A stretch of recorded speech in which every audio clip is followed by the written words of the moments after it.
Good evening, Little Masters, and welcome to episode 366 of the Prancing Pony podcast, where Gilraen's dad just channels every dad ever. But fortunately, for the sake of the future of Middle-earth, his wife had a bit more foresight. That's true. Folks, put up a bench in the common room and join us. I'm Sara, the Shieldmaiden of Rohan, and I'm here with the man of the West, who is a stern man of full age, Alan Sisto. That's a nice way of saying I'm old. I appreciate it. Let's just hope that I don't prove short-lived for one of my race, or this show's only going to last for 4 more years. Folks, join us as Sara and I get back on track in the appendices, mostly, as we begin the tale of Aragorn and Arwen found in Appendix A. Short-lived. I'm just doing a little maths on my fingers. 4 years? Is it only 4 years? I believe he was 60 when he died, yes, with the orc arrow in the eye. And frankly, I'd rather just... can I volunteer for in my sleep rather than orc arrow?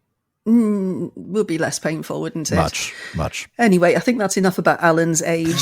And his impending death. Yes, for now. Please. And his impending death, yes.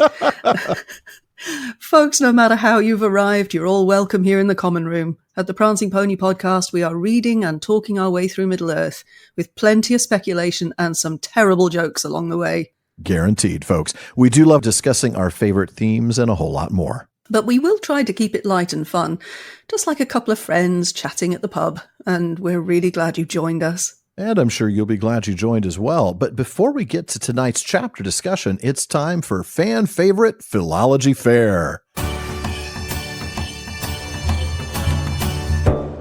Now, tonight we'll be introduced to a young woman by the name of Gilraen, and that's Gilraen. Now, back in episode 298, Gimli, in his retelling of their journey from the paths of the dead, mentioned crossing the river Gilraen, Gilrain. Now, we talked about the river's name a bit back then, but now it's time to talk about the name of Aragorn's mother. So in the Rivers and Beacon Hills of Gondor, which is an essay included in The Nature of Middle-earth, we get a note from Tolkien on the similarity of the river's name with tonight's familiar name. And he says, this resembles the name of Aragorn's mother, Gilraen, but unless it is misspelt, must have had a different meaning. Originally, the difference between correct Sindarin AE and AI was neglected, AI being more usual in English, being used for both in the general narrative. And he then goes on to give us some specific examples of this AI-AE thing. Dairon, now corrected, that was with AI, for right. Dairon, AE, a derivative of Sindarin dire, large or great. Hithyglir, on map for Hithyglir, first one with AI, second one with AE, and Aeglos with an AI for Aeglos with an AE. Oh, exactly. And that's hard to translate in an audio format, right? I mean, you're seeing it in print, the AE, and the AI and all of that, but that's how it got changed. So he goes on in quite some depth, explaining the meaning of Gilraen as a woman's name. And its meaning is one adorned with a tresure, Tressure, set with small gems in its network. Now, I had to dig quite a bit on this one. All the dictionaries are telling me that tresure, which is spelled like treasure, but replacing that A with a second S, means either a decorative border near the edge of a shield or on coins, an ornamental enclosure containing a figure or device. Neither of those made any sense. Not really. Not in this sense, does it? No. But Christopher, in explaining this note of his father's, writes, quote, tressure, a net for confining the hair, is a word of medieval English which my father had used in his translation of Sir Gawain and the Green Knight, where the original has the form tressure, Tresssour. And that gave us what we needed to research the word. That is, a net, a binding for the hair, a headdress, also an ornamented arrangement of the hair into plaits or coils, etc. And that makes so much sense. By the way, very impressive French. Can you say tressure again? Because I certainly can't. Tressure. You're welcome. I'm very impressed. Listen to me very carefully. I will say this only once. Now, we would have known about that tressure and the headdress thing from context if we just looked up the one other thing that Christopher pointed to as an example of a tressure. The tressure of Arwen described in The Lord of the Rings. The issue there was that the word tressure does not appear even once in the book, so doing a little e-word search for it gives me a blank. But he does give us a page reference, and that leads us to this quote From many meetings, as Frodo walks into the hall, we get his viewpoint on all these incredible characters in there. And that's where we read, above her brow, her head was covered with a cap of silver lace, netted with small gems, glittering white, with her, of course, being Arwen. So, going back to that essay, The Rivers and Beacon Hills of Gondor in The Nature of Middle-earth, we read that Tolkien first suggested that Aragorn's mother might have been given the name Gilraen as a second name, quote, after she had come to womanhood, which, as often happens in legends, had replaced her true name, no longer recorded. But he gives up on that, very Tolkien, saying it's more likely to be her real name, because she was of the, quote, remnants of the Númenóreans of the North Kingdom of unmingled blood. Well, later, Tolkien explains that the element Rain, and that's R-A-E-N, not the one with the AI version, was the Sindarin form of Quenya Raina, netted, enlaced. And that would seem to clear up the two Gilraens, right? The name of Aragorn's mother, the name of the river, but not quite, because a couple of paragraphs later, Tolkien adds, in Gilraen, the river, the element Rain, though similar, was distinct in origin. Probably, he says, it was derived from base Ran, R-A-N, meaning wander, stray, go on uncertain course, the equivalent of Quenya Ranya. But as none of the rivers in this part of Gondor wander, stray, or go on uncertain course, Tolkien is still not satisfied. He goes on to summarize the tale of Amroth and Nimrodel, and finally draws the conclusion that the river's name being derived from the base Ran, R-A-N, wander, was not because of the watercourse, but because of Nimrodel's straying and wandering. And nice bit of retrofit there, Tolkien. Exactly. He's so good at that. He does also point out a couple of other names that use that same Ran root. Mithrandir, right, the Grey Wanderer, as well as the Noldorin name for the moon, Rana, meaning the wayward.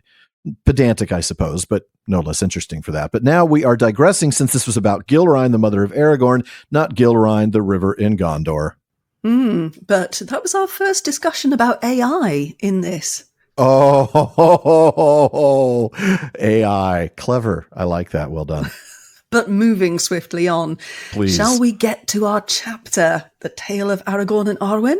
Oh, I'm excited for this. This should be great. So am I. All right. I'm going to start at the very beginning. I literally mean the heading, because it's important. So here we go. It's a very good place to start, apparently, the beginning. That's what I hear. Here follows a part of the tale of Aragorn and Arwen.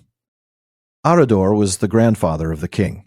His son, Arathorn, sought in marriage Gilraen the Fair, daughter of Dirhael, who was himself a descendant of Aranarth.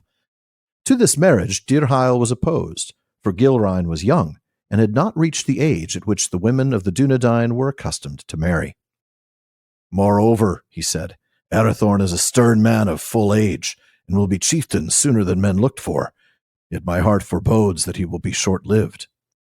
But Evorwen, his wife, who was also foresighted, answered, The more need of haste.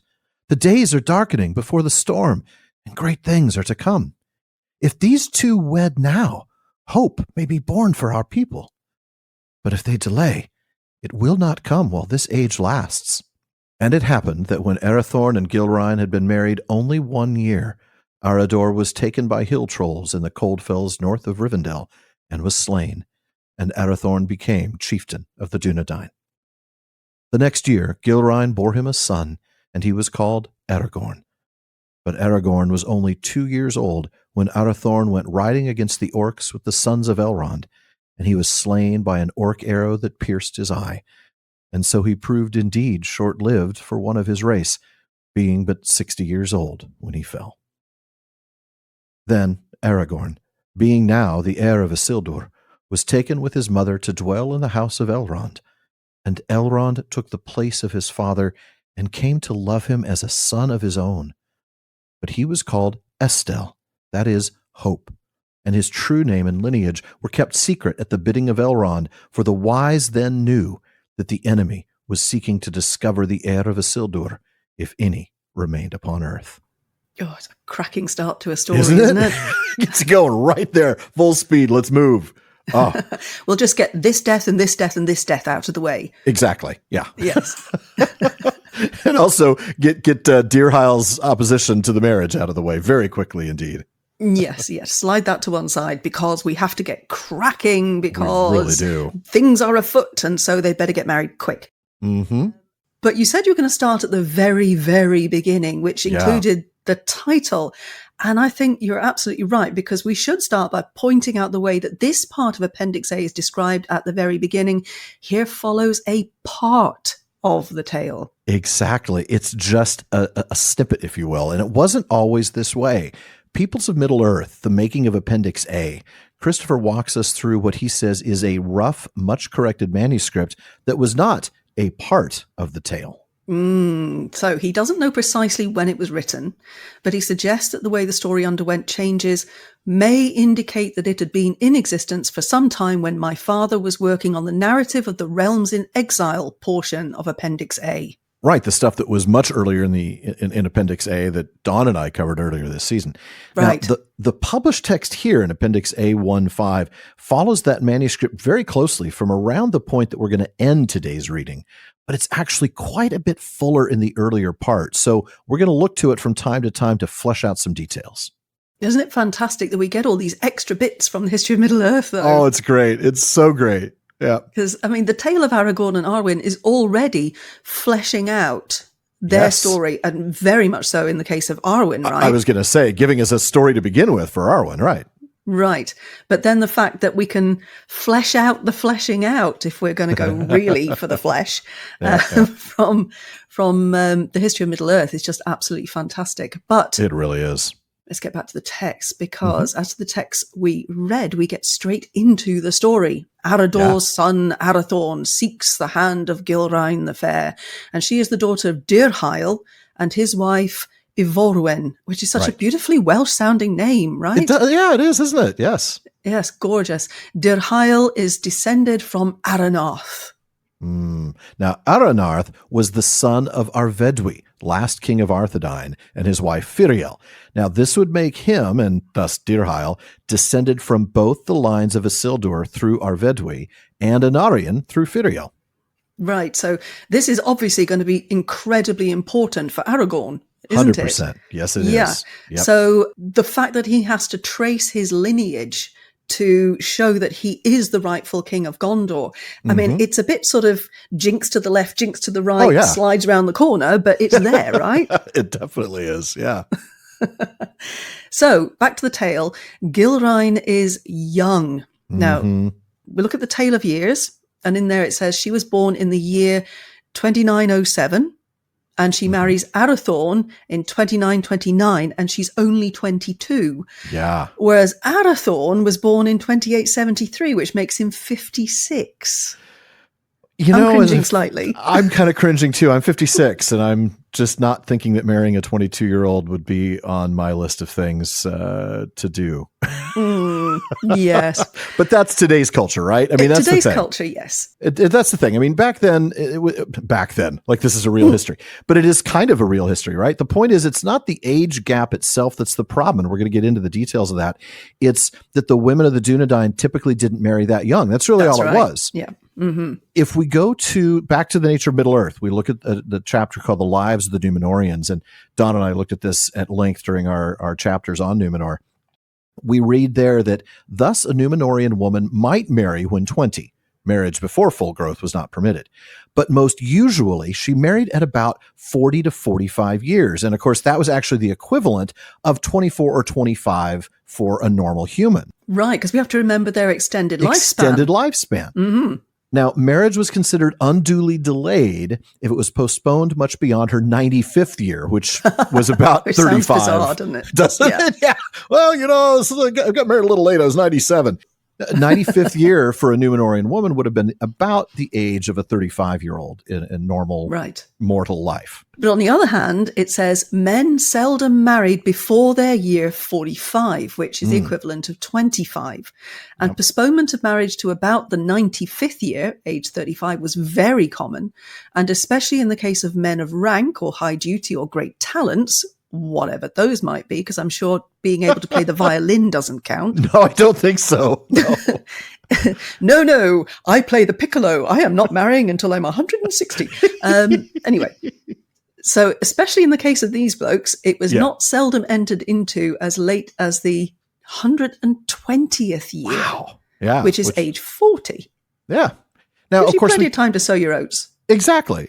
Now, it is tough to draw exact parallels because by this time their lifespan is shorter, these Dunedain. It's not the full Númenorian lifespan, but we get the idea that they do typically live longer. Certainly we know Aragorn does. I mean, he's an exception rather than the rule, but the chieftains did typically live longer lifespans. So it's not a surprise necessarily that Arathorn would be older and that there would be an age gap. It's just that she was literally too young to get married yet. Like, that's just not what they did in this culture. 22 is borderline too young. Right. Yes. So we're going back to what we were saying there. It's not so much about the age gap, which in our primary world culture, it absolutely would be about that would be a huge age gap. 56-22 is a problem. I would definitely be judging. I'd have a hard time not, yeah. But in this secondary world, it's more about the fact that Gilraen is proposing to get married far younger than her parents would actually like. Now, interestingly, the text here poses this as Dirhail's opposition. So his dad isn't happy. Yeah, that's right. Not Ivorwen, who we'll see supports this. And most importantly, not Gilraen's. But I just want to point out that Gilraen's reference isn't mentioned at all. Not at all. Not once. Not even at all. Do we care what the bride thinks? Apparently not. It is a shortened version of the story, let's be fair, because in that manuscript we referenced earlier, we actually do get some more detail there. We read a similar line to that in the final text, but with this very important addition. But Gilraen was younger than the age at which women of the Dunedain were wont at that time to take husbands, and she did not desire to be a wife and sought the counsel of her parents. So again, it's not, oh, Arathorn's too old for me. It's, I don't want to get married yet. So mom, dad, what should I do? And it's really interesting that that's where we're going with that. Yeah. I've got to say that last bit there, she did not yet desire to be a wife, makes it even ickier.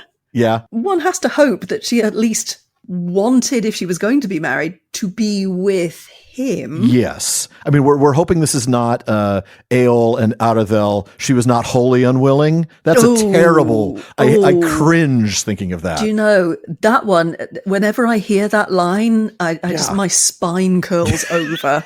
My hands go to claws and my teeth grit. Yes. Yeah. Oh boy, John Ronald. That means she was partially unwilling. Thank you very much. And I don't think that's the case here, but it is interesting that we don't get an explanation of her preference. We just get her dad's text in the final version of the story. Right. So in both versions, both the one we get published in Appendix A and the slightly extended version that's in the History of Middle-earth, we get Dirhail expressing his concern that Arathorn will become chieftain soon, but he won't live very long. So this is, kids, you better get married because the husband's going to die soon. Except he doesn't want to. He doesn't want them to. I mean, that's more like Ivorwen's position, right? He's like, he's going to die soon, so you don't want to get married to this guy. Right. Whereas Ivorwen is like, he's going to die soon, so you better get married soon. Better hurry up and marry him because better get on that. Yeah, exactly. Yeah. Right. So it's interesting that Ivorwen seems to see further than Dirhail. Yes. Who, interestingly, seems to be the one who's a bit more focused on his daughter's well-being. Yeah. She foresees that if Gilraen marries Arathorn right away, it says in the text, hope may be born for our people, which, of course, is, a really evocative sentence. Especially when you find out Aragorn's name later is Estel or Hope. Yeah. Right. With the caveat that if they don't, hope won't come in the third age. I mean, no pressure. No. I know, daughter, you're not ready to get married, but you not only should get married pretty quickly, you probably should have a kid pretty quickly. Yeah, get on that, because without you, the world will come to an end. Yeah, no pressure at all. Oh. Now, in the manuscript version, we actually get an even more clear prophecy from Ivorwen. Her name was spelled Evorwen with an E in the draft. She said then, if these two wed, their child shall be great among the great in this age of the world, and he shall bring the Dunedain out of the shadows. Oh. So a very explicit, makes me think of like Arvedwi and Malbeth, with Malbeth being really clear about what's going to happen. I mean, good heavens, Arvedwi means last king. So yes, you'd think it'd be fairly obvious. Yeah, you can name your son last king because he's going to be the last king. This is interesting What do you think was the reason why Tolkien, maybe just from a literary perspective, turns to changing this into something vague? Well, I think that you want something vague rather than something incredibly specific here. Mm-hmm. Because, first of all, you don't really want to have Eorwen as some kind of witch figure, peering into a crystal ball, right? Yeah, that's fair.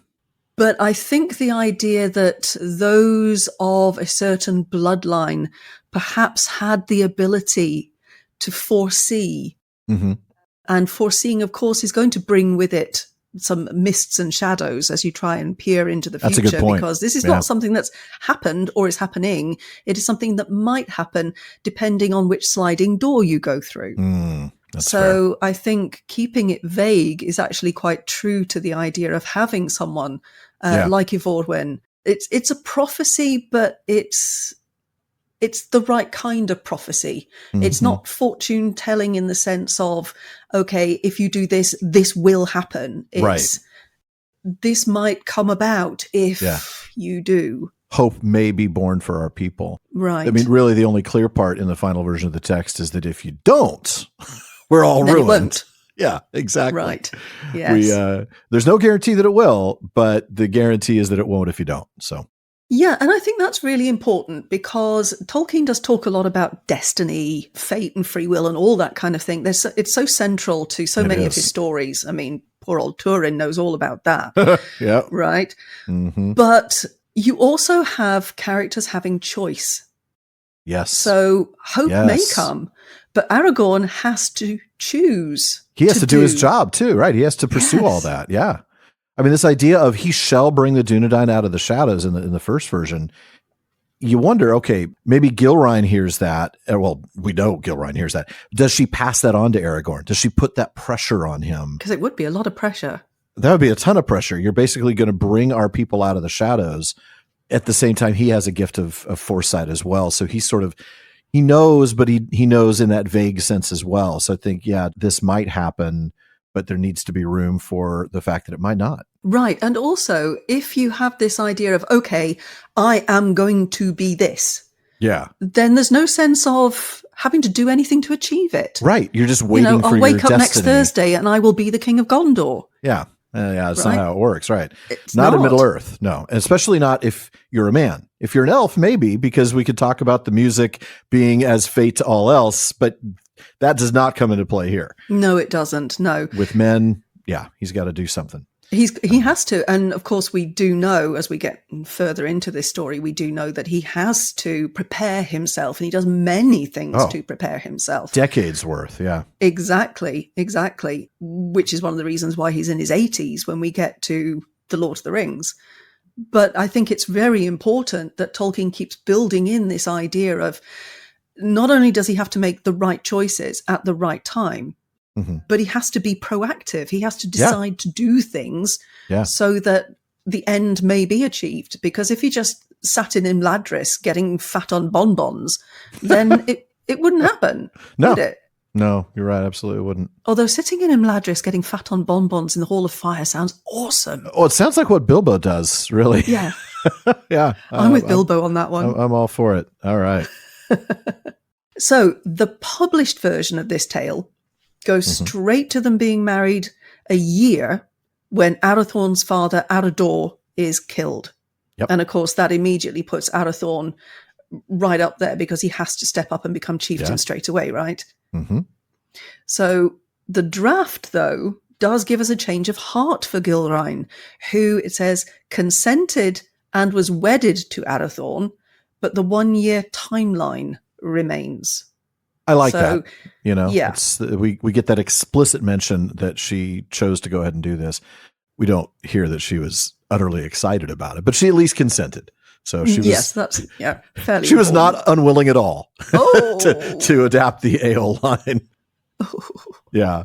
So in both the published version and the draft, Gilraen does give birth to Aragorn a year after Arathorn's ascent to the chieftainship, or 2 years after Aragorn's grandfather Arador is killed. And in both of those, Aragorn is only 2 years old when his father is killed. I mean, this is, like you said, death after death after death. But this is where the manuscript adds a lot more, and I really want to get into that. Rather than waiting until Arathorn is killed to move to Rivendell, in the draft version we read that, and Aragorn, being now the son of the heir of Isildur, went with his mother and dwelt in the house of Elrond in Imladris, for such was the custom in that day.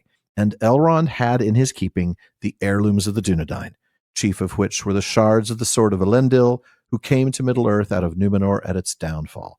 In his boyhood, Arathorn also had been fostered in that house. Right. And that's quite different, because instead of Gilraen seeking shelter, this is normal. This is what happens. Arathorn was fostered there. Now Aragorn, it's his turn to be fostered there. Yeah, changes that dynamic quite a bit. Yeah, positively feudal, actually. Mm-hmm. But that's not all. Because, check this, the story of Celebrian is originally found here, of all places. Right? That's as right. backstory for why they often pursued orcs and why Arathorn was with them when he got killed. I love that. Yep. Right. So if you haven't heard that story, here's how it's related in this manuscript version of the story of Aragorn and Arwen. Now, the sons of Elrond did not hunt wild beasts, but they pursued the orcs wherever they might find them. And this they did because of Celebrian, their mother, daughter of Galadriel. On a time long ago, as she passed over the mountains to visit her mother in the land of Lorien, orcs waylaid the road, and she was taken captive by them and tormented. And though she was rescued by Elrond and his sons, and brought home and tended, and her hurts of body were healed, she lay under a great cloud of fear, and she loved Middle-earth no longer. So that at the last Elrond granted her prayer, and she passed to the Grey Havens and went into the west, never to return. I like that it was originally part of this story. It fits. I mean, this is Arwen's mother. I mean, it really absolutely fits here. But I mean, I'm glad at least we got the story elsewhere, but we got it. So after this, the manuscript gives us those same events surrounding Arathorn's death, right? Hunting with the sons of Elrond, hunting orcs, gets killed by the orcs, dies. But it does give us more insight into the time that Aragorn spent in Rivendell between that point, where he's only 2, and the time that we pick up in the next reading when he's 20. And I really like this. I feel like this gives us so much more depth to the relationship between he and Elrond, as well as the relationship he has with Elrond's sons. But the child Aragorn became thus untimely chieftain of the Dunedain, and he was nurtured in the house of Elrond, and there he was loved by all, and Elrond was a father to him. Straight and tall he grew, with gray eyes both keen and grave, and he was hardy and valiant and strong of wit, and eager to learn all lore of elves and men. And when he was still but a youth, yet strong withal, he went abroad with Elladan and Elrohir, and learned much of hunting and of war, and many secrets of the wild. But he knew naught of his own ancestry, for his mother did not speak to him of these things, nor any else in that house. And it was at the bidding of Elrond that these matters were kept secret.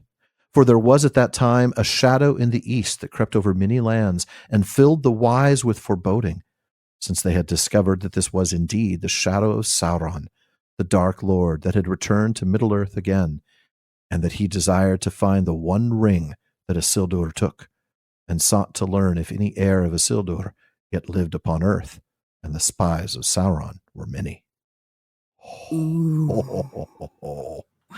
Love it. Right. But did you notice what's missing in that draft, though? Aragorn's name, Estelle, Hope. It's not there. You're right. It's not. What do you think of that? We're told that he's not given any background on who he is on his backer, but we're not given a replacement name. That is interesting.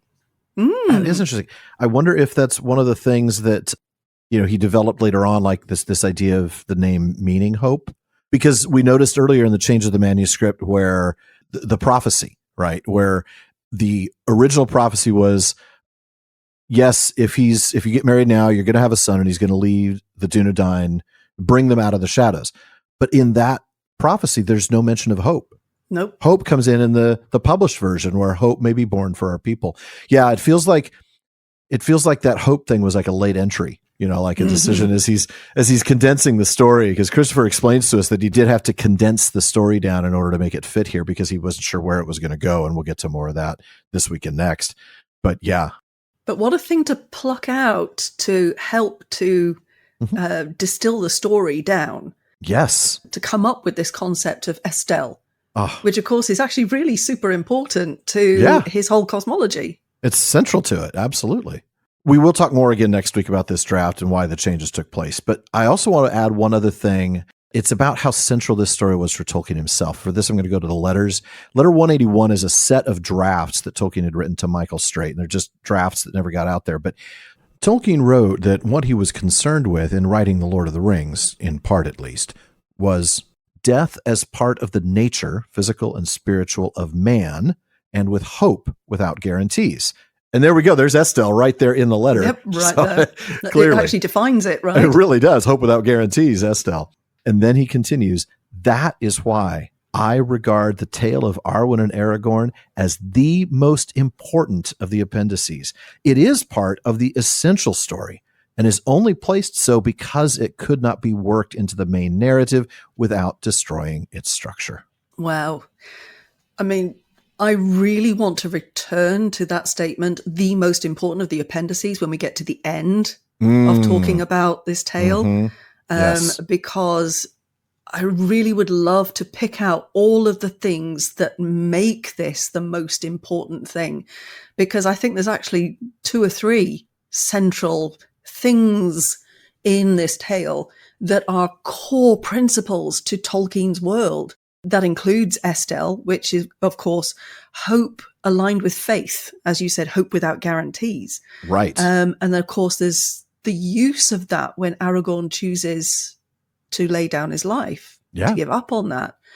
And then we have Arwen and what happens to her when she understands that Aragorn is going to choose to die. So, I would love to return to that letter at the very end. Let's do that. Absolutely. He's talking there about how it could not be worked into the main narrative without destroying its structure, which is important because it was the fact that it had to be reduced to fit into the appendices that explains this truncated version that we have that was published. But fortunately, we've got this longer version to look at, and we'll come back to that again, right? Yes, we will.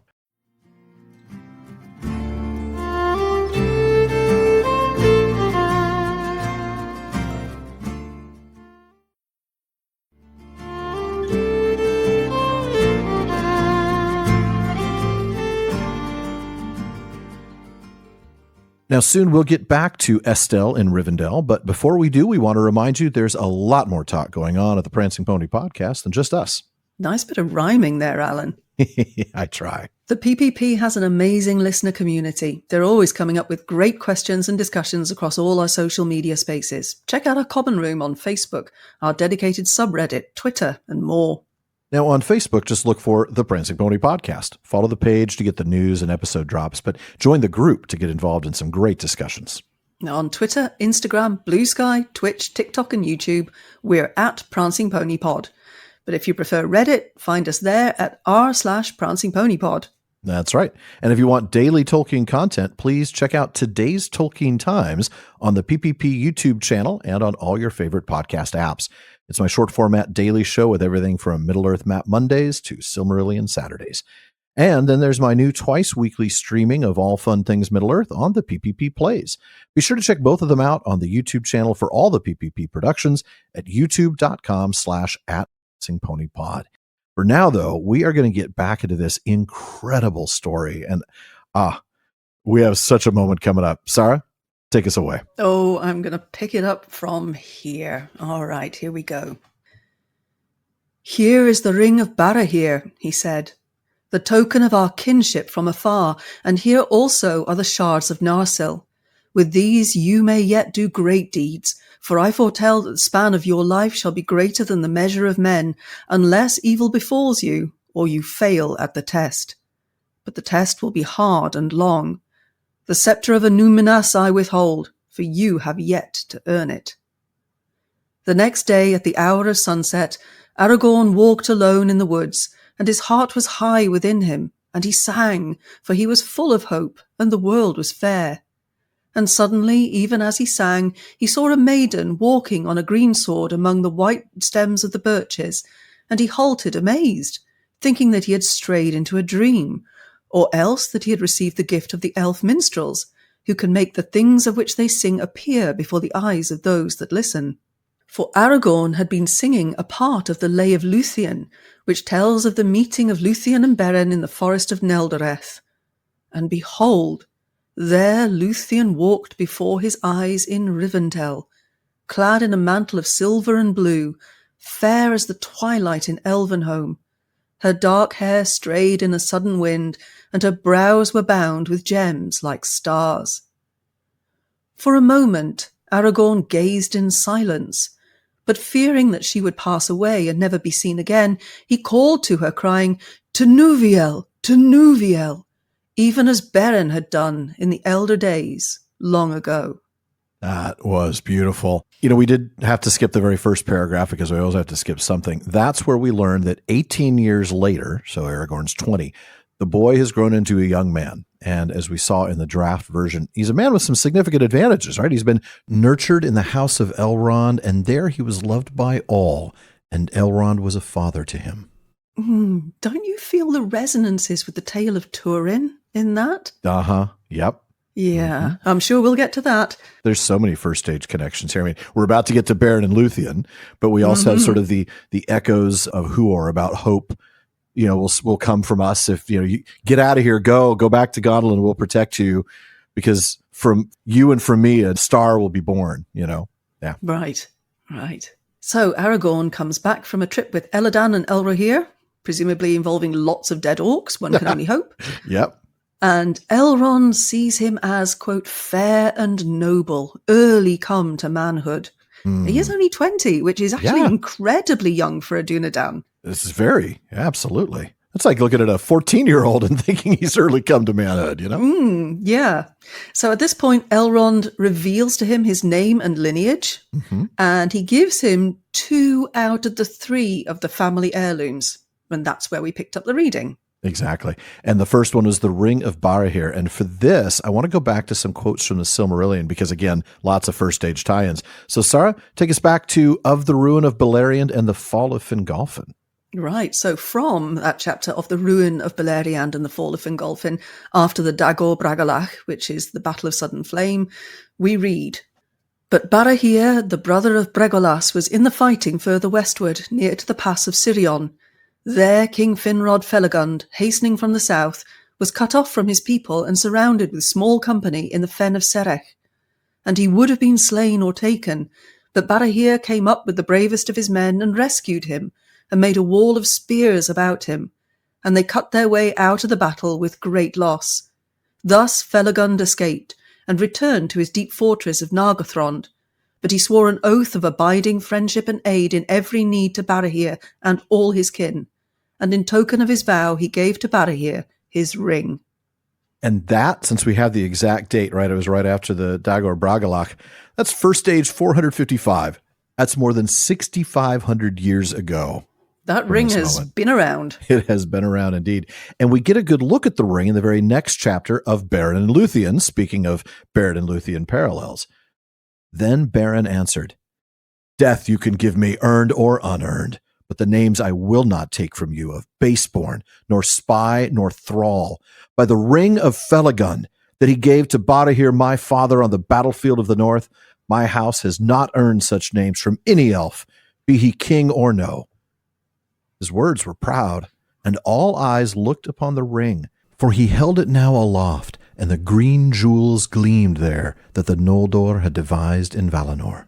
For this ring was like to twin serpents, whose eyes were emeralds, and their heads met beneath a crown of golden flowers, that the one upheld and the other devoured. That was the badge of Finarfin and his house. Right. So, Man. Wow. Ooh, that is an beautiful. Ancient ring already. Yeah. When Beren holds it above his head. Exactly. Ancient. Yep. And it's the same ring that Beren would hold above his head as he sought Finrod in Nargothrond. That's true. And then through Dior, then Elwing, and then Elros, the ring would find its way to Numenor, where it became an heirloom of the kings, until King Tar Elendil gave it not to his son and heir, Tarman-Eldur, but to his eldest child, his daughter Silmarien, whose son Valandil would become the first of the lords of Andúnië. Which is how, of course, it passes down that wing of the family. Exactly. Yeah. And of course, if we travel all the way through to the end of the tale of Númenor, had that not happened, then that ring would have drowned with the rest of Númenor. We believe that's where Dramberleg went, right? The Axe of Tuor, which would have been in Númenor and was an heirloom of the kings. It did not make it out. Unless it's somehow stuck with Ar-Pharazôn in the Caves of the Forgotten. If he took it with him. I doubt that. Yeah. I doubt that. Yeah. Because, of course, Elendil was the last of the lords of Andúnië, and he escaped the downfall of Númenor with it. And therefore the ring became an heirloom of the kings of Arnor, and then, of course, the kings of Arthedain.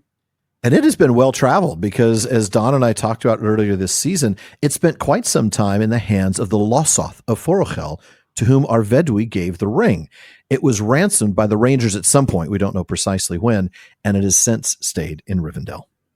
I fancy Arvedui giving that ring away. Yeah. Well, he was like, this is worth so much more than you could possibly imagine, and you will get a lot for it, you know? Yeah. Arvedui, man. Of course, that's the first of the heirlooms. Yes. The second is the Shards of Narsil. Mm-hmm. And in the Council of Elrond, the Lord of Rivendell speaks of the time when he was, quote, the herald of Gil-galad, and marched with his host. I was at the battle of Dagorlad before the Black Gate of Mordor, where we had the mastery. For the spear of Gil-galad and the sword of Elendil, Aeglos and Narsil, none could withstand. I beheld the last combat on the slopes of Orodruin, where Gil-galad died and Elendil fell, and Narsil broke beneath him. But Sauron himself was overthrown, and Isildur cut the ring from his hand with the hilt shard of his father's sword, and took it for his own. And later, Elrond mentions that it's no surprise that the news of the destiny of the One Ring was lost to Gondor. After all, only 3 guys survived the disaster of the Gladden Fields. Elrond gives us the details. One of these was Oktar, the esquire of Isildur, who bore the shards of the sword of Elendil, and he brought them to Valandil, the heir of Isildur, who, being but a child, had remained here in Rivendell. By the way, there's another reminder of what the tradition was, that the heirs already at that point were in Rivendell. Right. And then Elrond continues, but Narsil was broken and its light extinguished, and it has not yet been forged again. And that's really all we get on the Shards of Narsil. There's nothing about when Narsil was originally crafted, nothing about how it came to Elendil. But the one thing that Aragorn does not get is the Scepter of Annúminas, because he's got to earn that one. So what do we know about the scepter? There's not much on the scepter itself, but there was a note in the part of Appendix A about Arnor, where we read that it was, quote, the silver rod of the lords of Andúnië, and is now perhaps the most ancient work of men's hands preserved in Middle-earth. It was already more than 5,000 years old when Elrond surrendered it to Aragorn. And yet that's practically brand new compared to the age of the Ring of Barahir. Right, yes. But yeah, the most ancient work of men's hands preserved in Of men's hands. So, because obviously the Ring of Barahir is made in Valinor. Mm-hmm. Which, I mean, again, going back how far? Really, really ancient. But yeah, 5,000 years. So it's the oldest thing that men have made. And Elrond has just... well, he hasn't surrendered to Aragorn yet. This text about it was already more than 5,000 years old when Elrond surrendered to Aragorn. We do read about that, and he does eventually surrender it. He gives it to Aragorn at the wedding with Arwen after he's been coronated as king of. Because that's what you need when you get married, is a nice silver scepter to hold. I know. I put that on my registry. I'd like the Scepter of Annúminas. Yeah, I didn't get it. Oh, that's just mean. I know. People were shopping at Target. They couldn't find the scepter. It just was out of stock, I guess. Anyway. Honestly. Now it is time for the meet cute. Young 20-year-old Aragorn singing as he walks alone. I mean, this is just, you can see this, right? With the little glowy filter and the music in the background, some sort of pop song. He's singing as he walks alone in the woods of Rivendell, full of hope. And I got to make the joke. Does that mean he was full of himself? Sorry, not sorry. Sorry, not sorry for that one. No. Yeah. I'm just wondering, what's he singing as he's going through that? I mean, obviously it does say that he was singing part of the Lay of Luthien. Yeah. But, wouldn't it be great if he was singing something like Never Gonna Give You Up by Rick Astley or something like that? No. Did you seriously just Rickroll us? I was picturing him singing something like, Then I saw her face. Now I'm a believer. I join in the singing, but right now I sound even more like a cat being rubbed with a cheese grater, so I think we'll pass.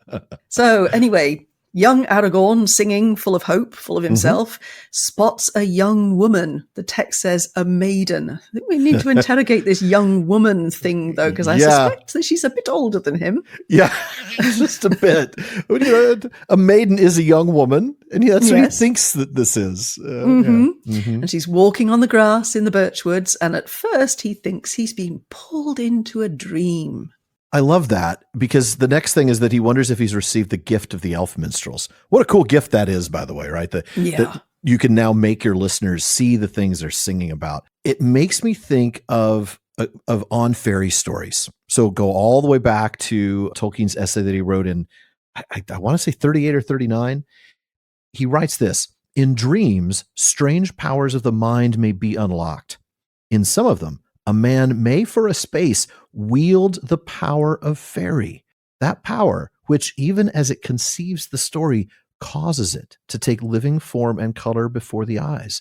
A real dream may indeed sometimes be a fairy story of almost elvish ease and skill while it is being dreamed.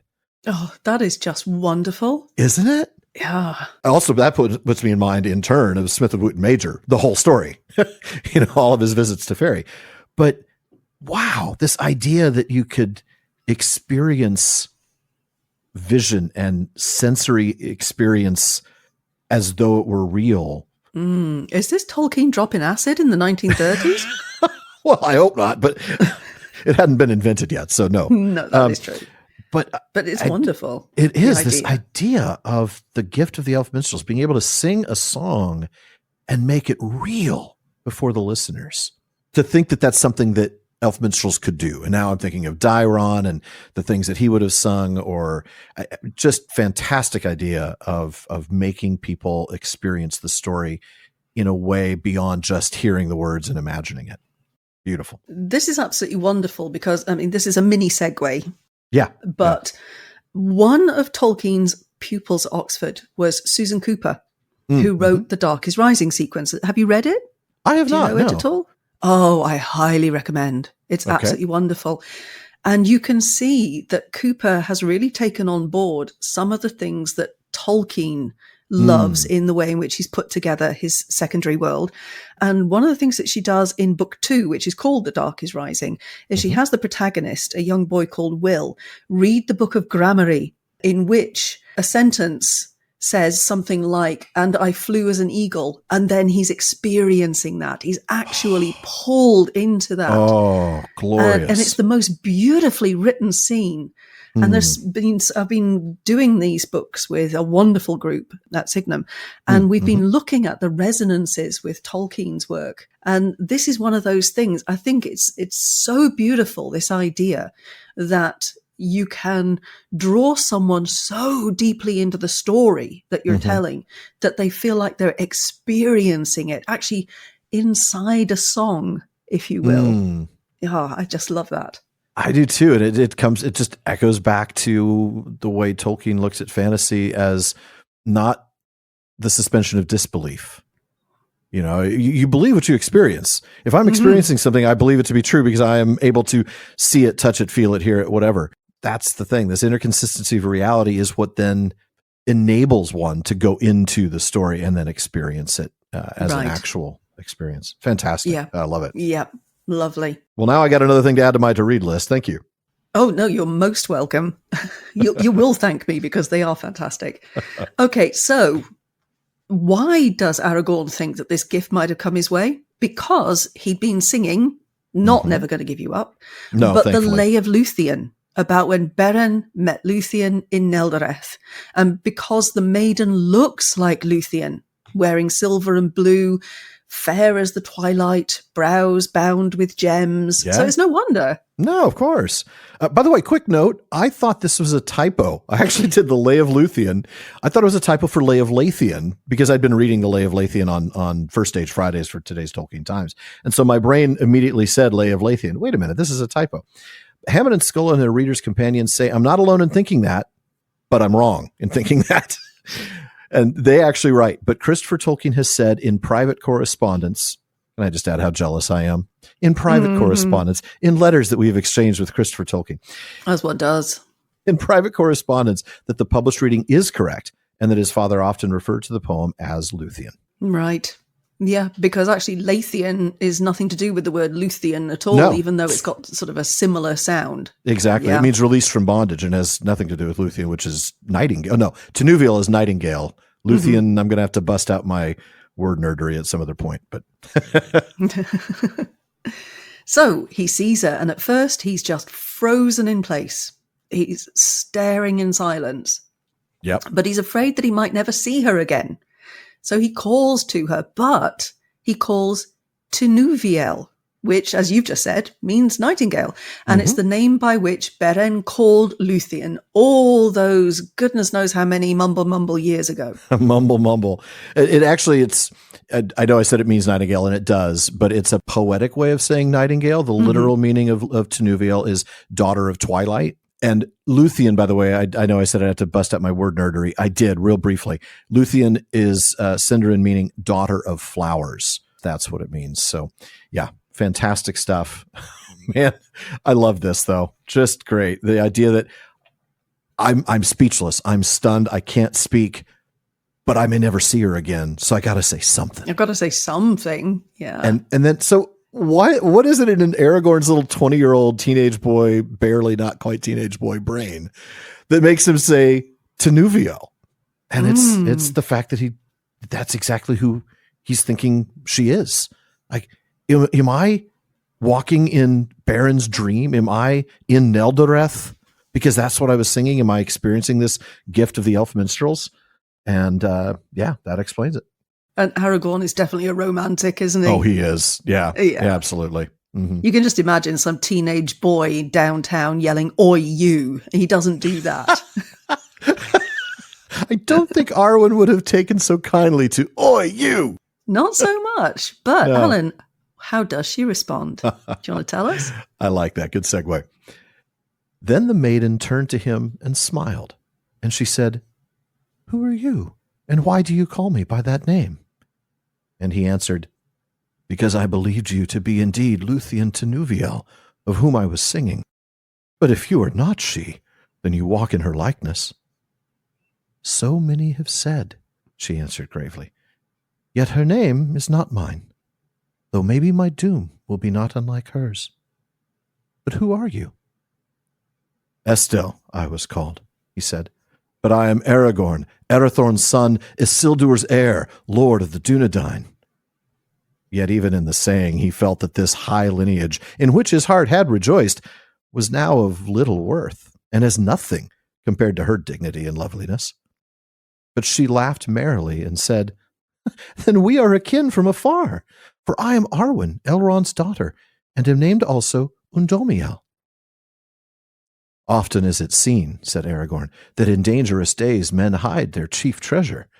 Yet I marvel at Elrond and your brothers, for though I have dwelt in this house from childhood, I have heard no word of you. How comes it that we have never met before? Surely your father has not kept you locked in his hoard." "No," she said, and looked up at the mountains that rose in the east. "I have dwelt for a time in the land of my mother's kin, in far Lothlorien.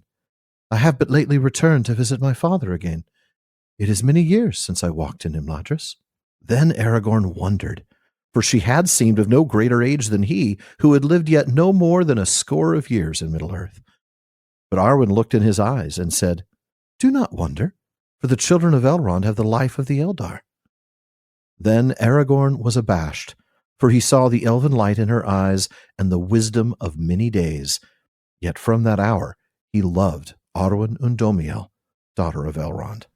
Oh, that is a meet cute and a half. Isn't it? That's great stuff right there. Yeah.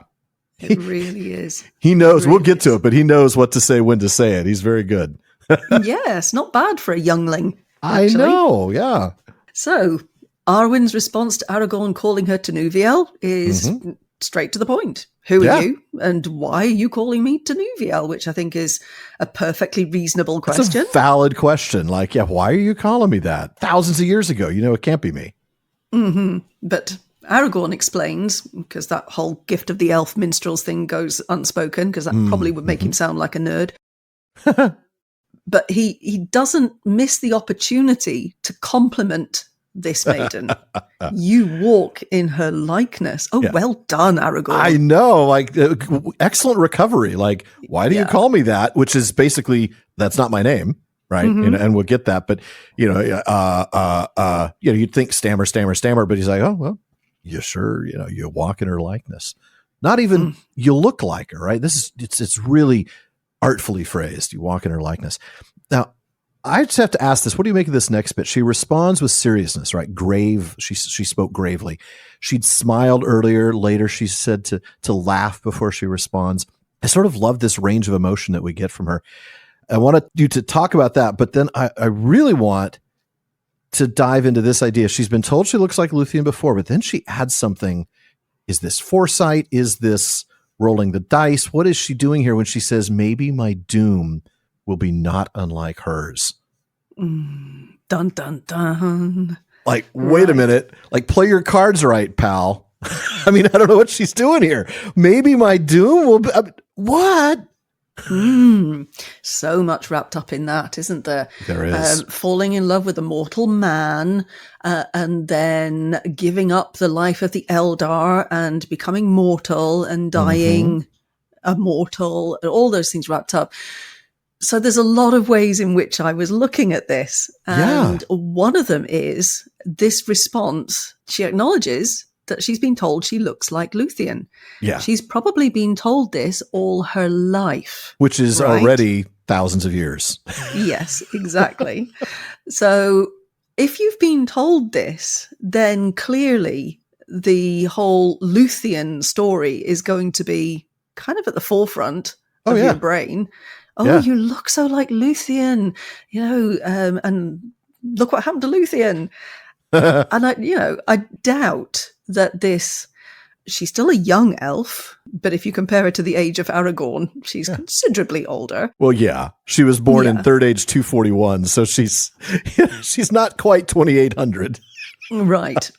A mere stripling. Yeah. Whereas Aragorn was born yesterday for her. Literally, fell out of the back of a turnip truck. I don't get the sense that she immediately falls in love with him. Yeah, I mean, agree. she's far too old and wise for that to happen.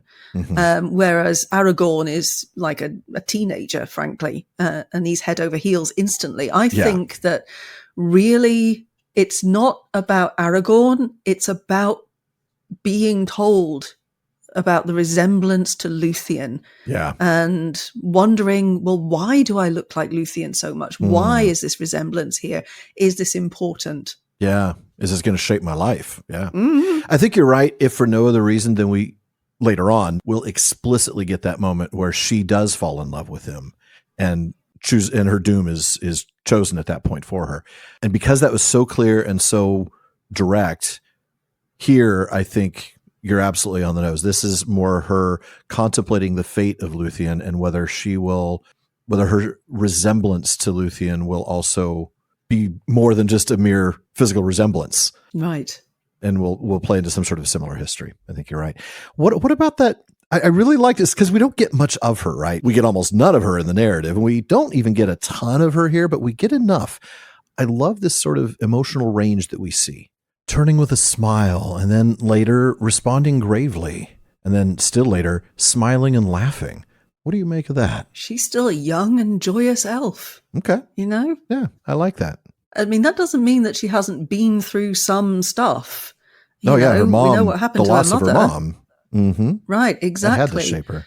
But the world is still young for her, and it's beautiful, and she's beautiful, and I think there's still a sense here in which Arwen is still joyous, and so laughing at this pretty little young man who's just turned up. Why not? That's fair.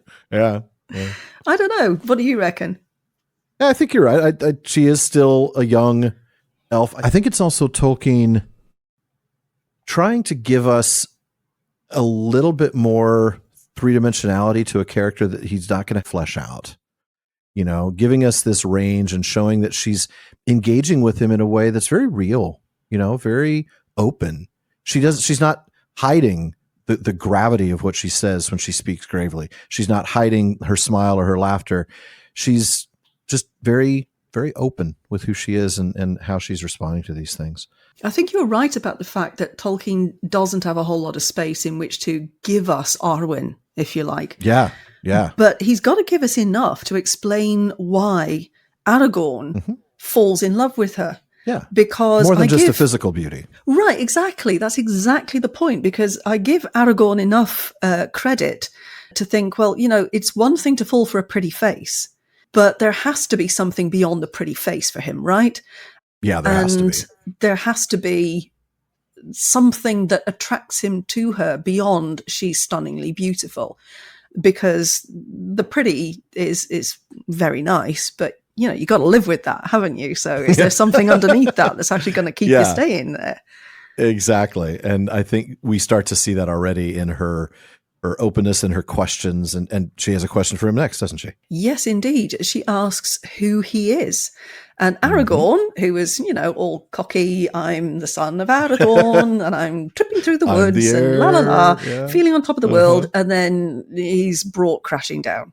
He feels suddenly quite humble. That's right. Yes. He does. I'm Aragorn, son of Arathorn, heir of Isildur, lord of the... Yeah, that doesn't sound so impressive now that I say it out loud. It's just well, not in comparison to what she's just said. Exactly. I mean, it is impressive though, right? It is. That's the thing. He's arguably the greatest of men alive. He hasn't achieved a lot yet, but in terms of his heritage, in terms of his lineage, because we know that the line of Anarion has died out of the south. So yes. they've been under the stewards now for 1,000 years. He's the last of the true Númenóreans. Yeah, but again, I'm giving Aragorn a bit of credit here, because I think that having the title and the lineage is one thing, and it's not bad, but at 20 years old, he really hasn't achieved anything. You're right. Yeah, he hasn't demonstrated his own sort of the characteristics that would earn him that nobility. Right. Yeah, you got to earn respect, haven't you? You've got to earn that title. You've got to earn the scepter of a Númenas. Yes, you do. And you're going to have to be king of Gondor and Arnor if you're going to earn her hand. But we'll get to that. We'll get to that, yes. So she gives her name, but not before laughing and saying they're distant cousins. Well, they're actually first cousins, but they are many 60 plus times removed. 60 plus, yeah. Yes. I mean, come on. They're not really related, folks. Let's not get read too much hung up on that that one. Yes. Yeah. Exactly. This is not actually a marriage of two first cousins in the way that we might consider it in the primary world, which ick. So we get who she is. Yeah. Arwen, daughter of Elrond, named Undomiel. And we've talked about these before, but just a little word nerdery. Arwen is Sindarin for noble maiden. Ara, noble. It's the same prefix that we get in Aragorn's name. And then Gwen is the suffix maiden, and we see that also in the name of Morwen. Undomiel means even star, and it's from Undome, which means evening twilight, and El meaning star, like in Elrond, right? Interestingly, in Farewell to Lorien, Frodo observes Aragorn at the foot of Cairn Amroth. He's, quote, wrapped in some fair memory, right? He's got this moment where he's talking to Arwen, even though she's not there.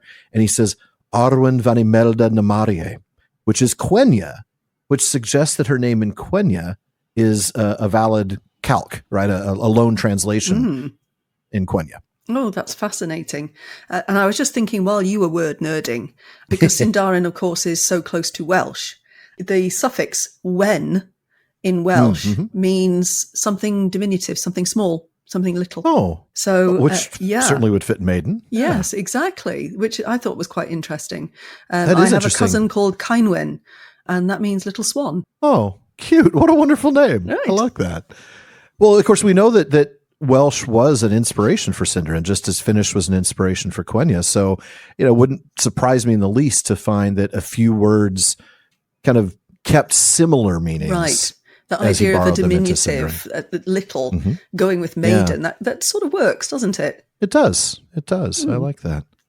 So at this point, Aragorn asks the obvious. I've lived here for ages, and by that I mean 18 years at the ripe age of 20, and I've never seen you.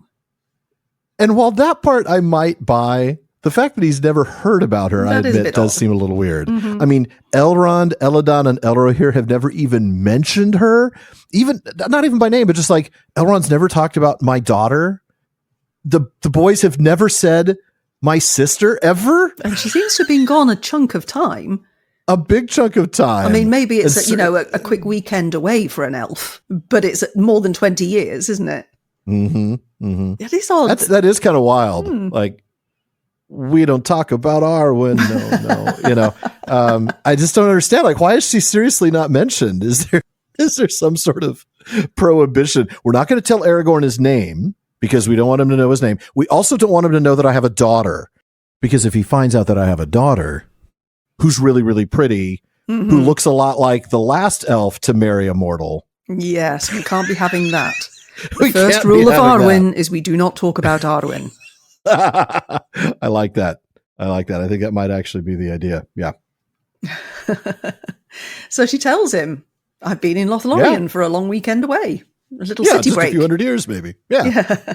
Where my maternal grandparents are. Now, you've got to remember, of course, that Celebrian is the daughter of Celeborn and Galadriel. So she's been off to see Nonna and Pop, hasn't she? Yeah, or exactly. In Wales, we would call it Nine and Tide. Ah, okay. Yeah. So she's been off, but this is the fact that it takes Aragorn by some surprise. It's really weird. Yeah, he's close to Elladan and Elrohir. He's known Elrond literally his entire life. And he seems a little shocked by the fact that she isn't his age. By a little bit. That's weird. By a little. Yes. I mean, there's Cougar, and then there's Arwen. Now, Arwen explains that she and her brothers have the life of the Eldar. Now, she doesn't mention it here. She also has the same choice of Elrond and Elros, as do her brothers.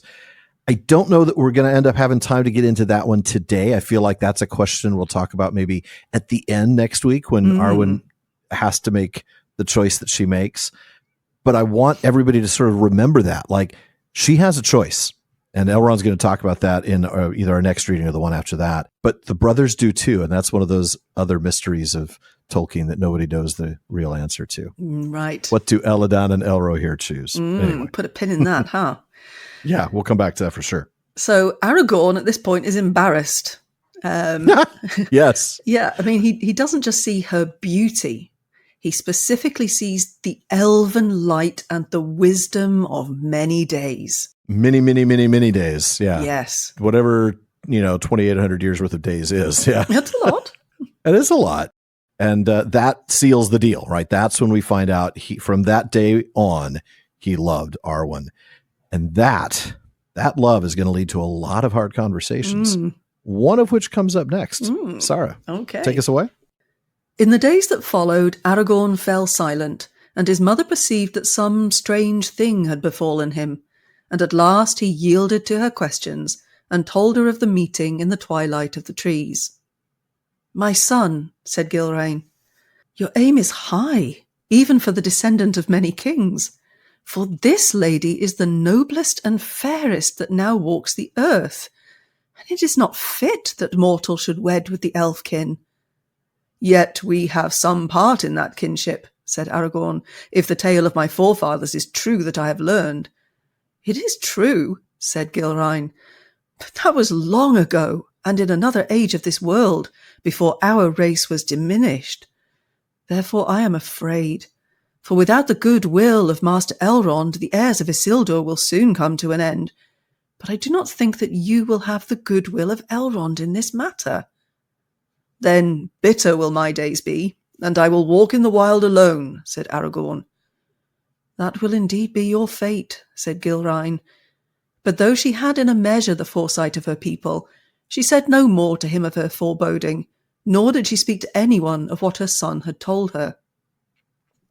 But Elrond saw many things and read many hearts. One day, therefore, before the fall of the year, he called Aragorn to his chamber, and he said, Aragorn, Arathorn's son, lord of the Dunedain, listen to me. A great doom awaits you, either to rise above the height of all your fathers since the days of Elendil, or to fall into darkness with all that is left of your kin. Many years of trial lie before you. You shall neither have wife nor bind any woman to you in troth till your time comes, and you are found worthy of it. Then Aragorn was troubled, and he said, Can it be that my mother has spoken of this? Did my mom throw me under the bus? I mean, come on, Mom. I said this in confidence. You weren't supposed to say anything. Anyway, going back to the beginning of that passage, like any young man who still has to deal with his mother, she starts pestering him, badgering him with questions, and at last he yielded. It's like, enough, Mom. Yeah. Fine. I just see this teenage boy stomping off to his bedroom going, oh, Mom, honestly, I don't want to talk about it. I mean, you hardly eat your dinner. You're in your room all the time, moping around. You never smile anymore. What is wrong with you? Nothing wrong with me. Leave me alone. Yeah. Okay, communicating in grunts.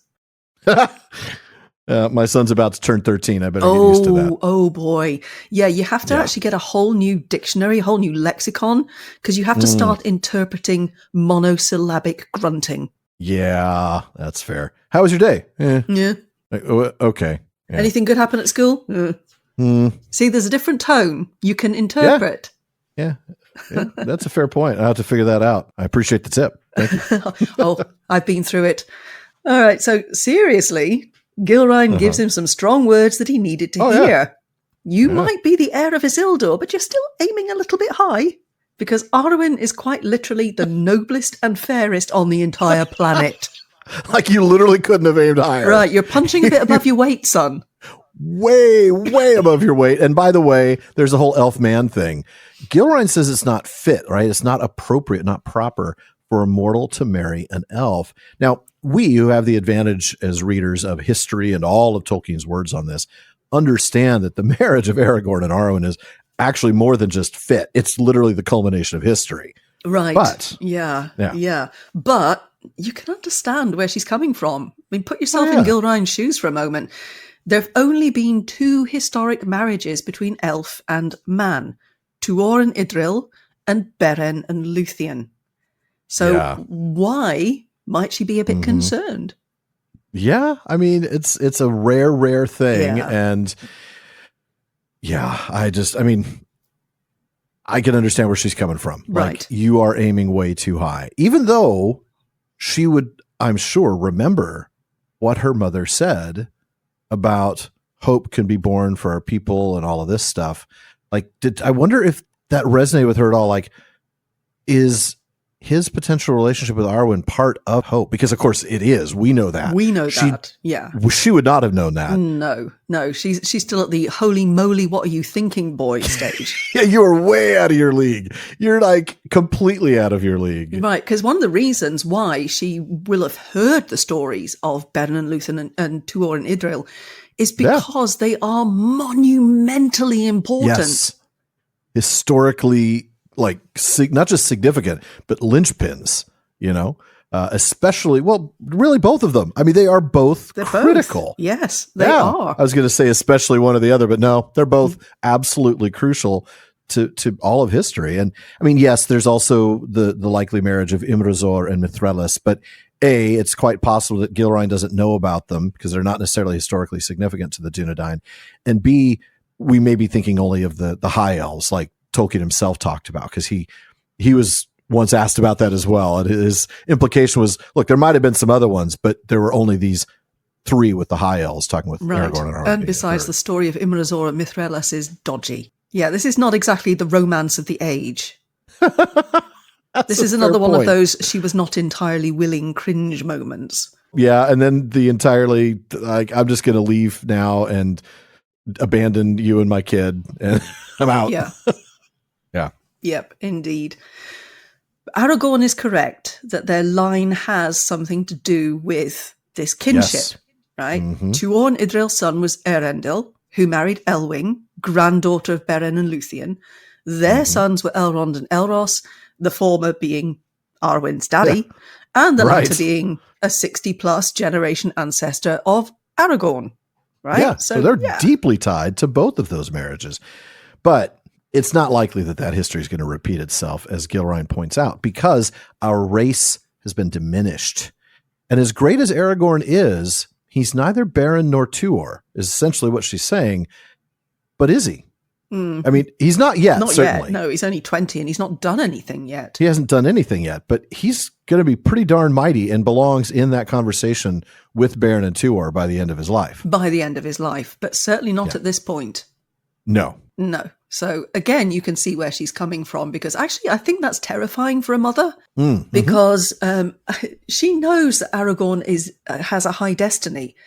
Yes. But to achieve what he's going to achieve, he is going to be in some danger, and for him to suddenly be put on the same level of pedestal as Baron or Tuor. I mean, look what those two went through. Yeah. And so, she doesn't want her son to go through either of their lives. So there's probably a part of her thinking, I don't want this. No. For my boy. If he's going to achieve, lifting the Dunedain out of the shadows, I know that was the manuscript version, but still, if he's going to be hope for their people, he's got to be singularly minded, focused on that, not on how do I win the heart and hand of the most beautiful, wise, fair, amazing woman on the face of the planet. And in fact, as we'll get to in a little bit, Elrond pretty much agrees with her. Yeah, pretty much. Yeah, it is a problem about him being in love with her. From you talked about from the mother's perspective, from Gilraen's perspective, it's a problem because if he doesn't marry, he's not going to produce an heir, and if he doesn't produce an heir, the line of the heirs of Isildur will end with him, just as the line of Anarion ended with Eärnur 1,000 years ago. Right. So no pressure, but yes. None. There is an expectation here. I'm glad you're in love. Can you pick somebody else? Right. Yeah. Yeah. And she also quite reasonably doubts that Elrond will allow this. I mean, she's got good reason for that. The ramifications of this would be quite huge. So, as we'll see, yeah. Indeed. And this leads Aragorn, and it's interesting because the previous bit we were reading, he's all skippity-doodah through the forest, life is lovely, but now he's looking with bitterness towards his future. Of course, yeah. Again, very teenagery. Very, yes. Swinging from one emotion to the other in the space of a heartbeat. Right, exactly. But Gilraen, showing that same foresight that we saw in both of her parents, agrees. Yep. Walking in the wild alone, because he's like, basically, if I can't ever, I'm just going to go walk in the wild alone. Yep, that's pretty much what you're going to be doing, son. That is your life. But she didn't give him any more detail. And importantly, despite what we get at the end of the reading, she did not betray his confidence about this love. Right. But, if mum can tell something's wrong, right, then a really wise and insightful elven lord who's been pretty much Aragorn's father for 18 years, it's no surprise he can tell too. Of course, it's obvious. Yeah. And though he doesn't actually name Arwen yet, he makes it clear there is a great doom, a great fate on Aragorn. And a great love affair is not in the picture right now. No, it's not. I mean, what you've got to do, Aragorn, and there's no pressure. Either you're going to become greater than any of your fathers going all the way back to Elendil himself, or you're going to wipe out the land of kings and fall into complete and total darkness. Yeah. Nothing in between there at all. No. Nice, happy middle ground. It makes me think of Galadriel's line in the film, and I can't remember now if this is also a book line, where she talks about the quest is on the edge of a knife. And that's what it is. You've got these two sides. There's nothing in the middle. You're either this or you're this. There's no other option. Right. Yeah. And, because of this doom that is in front of you, you're going to go through years of trial. And as a result, you are not going to get married. Absolutely not. You're not even going to plight your troth, Elrond says, until you are found worthy of it. So now he's got to be worthy of a scepter. And he's also got to be worthy of some girl. That's a lot. Presumably being worthy of the scepter would make one also worthy of marriage, but worthy of the scepter is a long project. That's not going to happen next week. No. Now, I do like that at the end, Aragorn is said, then Aragorn was troubled. I think that's an understatement. Yes. I think he's quite grumpy here. I think he's probably thinking, did my mom snitch on me? This is not how I wanted this conversation to come up. I'm really uncomfortable. Can I just walk away? I mean, I'm feeling for this guy right now because he's got to think my mom just told Elrond and I'm in so much trouble.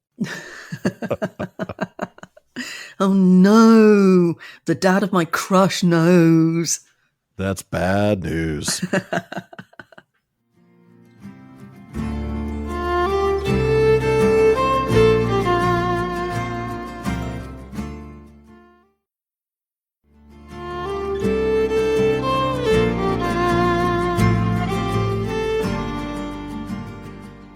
Folks, if you're enjoying the PPP, please consider supporting the show by joining the Fellowship of the Podcast.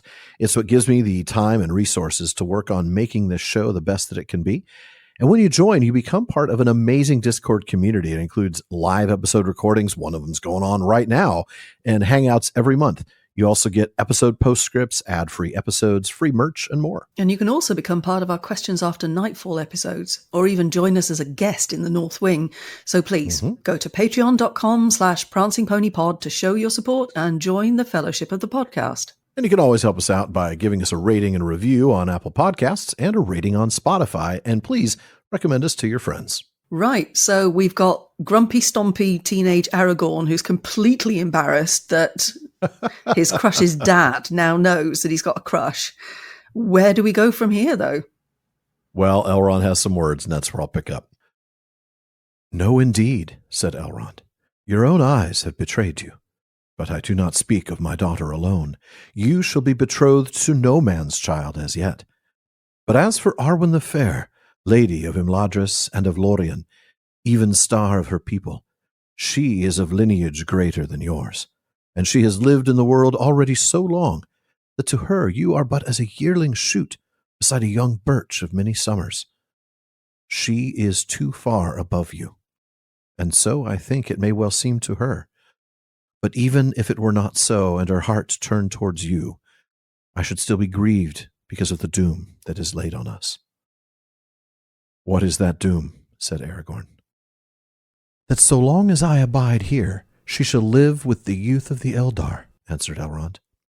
And when I depart, she shall go with me, if she so chooses. I see, said Aragorn, that I have turned my eyes to a treasure no less dear than the treasure of Thingol that Beren once desired. Such is my fate. Then suddenly the foresight of his kindred came to him, and he said, But lo, Master Elrond, the years of your abiding run short at last, and the choice must soon be laid on your children, to part either with you or with Middle-earth. Truly, said Elrond, soon as we account it, though many years of men must still pass. But there will be no choice before Arwen, my beloved, unless you, Aragorn, Arathorn's son, come between us and bring one of us, you or me, to a bitter parting beyond the end of the world. You do not know yet what you desire of me. Ooh. Oh, and he doesn't. No. Elrond's right, 100%. Not at this point. But also, Elrond says your mum did not need to snitch. I can see your eyeballs staring at my daughter. It's a dad thing, seriously. Yeah. Yeah, you've got a daughter, haven't you? I do. Oh, boy.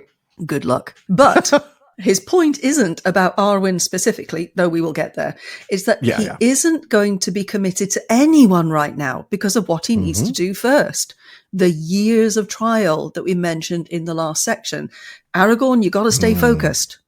Yeah, you've got a lot to do, and you need to be entirely committed and dedicated to that task in order to accomplish it. Yeah. That said, by the way, Arwen is seriously out of your league. Yeah. I mean, she's the Lady of Imladris and of Lorien. Also, you thought your mom and dad were a May-December romance at 56 and 22. This is like January 2nd and December 30th here. Yeah. I mean, she's way far above you. Yeah. He doesn't pull any punches, does he? No, he does not. He says he does not soften the blow. She is too far above you. Yeah. And I think she'll think the same thing. Yeah. So brutal. Yeah. Oh, that really is rough. Yeah. Now, while he doesn't claim to speak for Arwen, he does think she might share a similar view. But then we get to the heart of this part of the conversation. Even if she did love you, what about me? Yeah. He says, Elrond would suffer grief because of our doom, that is, our fate. Exactly. And Aragorn asks the question we're all asking, and we get the answer, that as long as Elrond is here, Arwen gets to live with that famous elven serial longevity. Right. But of course, if Elrond goes without her, then the implication is... Yeah. She can even sail west with me when I leave, Elrond explains. Yeah. And it leaves unsaid the possibility that she would stay behind and become mortal with all of the consequences of that.